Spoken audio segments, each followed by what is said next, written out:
मारो दिल तोड़ने वाले के को भी निभावा रोड़ी रोड़ी न बुलार से भी नहीं बोला मारो दिल तोड़ने वाले के को भी निभावा रोड़ी रोड़ी न बुलार से भी नहीं बोला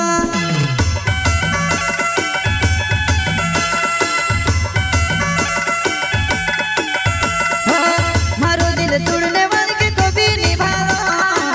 रोड़ी रोड़ी न बुलार से भी नहीं बोला मारो दिल तोड़ने वाले के को भी निभावा रोड़ी रोड़ी न बुलार से भी नहीं बोला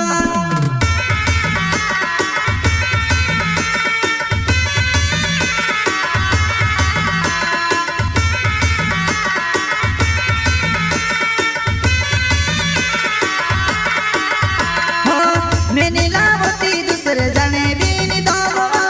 मारे सिवा कमल खुदा ने पेरण भी नहीं दावा मैंने लावती दूसरे जाने भी नहीं दावा मारे सिवा कमल खुदा ने पेरण भी नहीं दावा पेरण भी नहीं दावा मैंने लावती दूसरे जाने भी नहीं दावा मारे सिवा कमल खुदा ने पेरण भी नहीं दावा मैंने लावती दूसरे जाने भी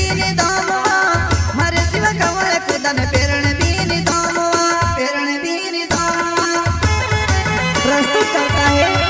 विजय बामण्या चोटिया खरगोन वाले एंड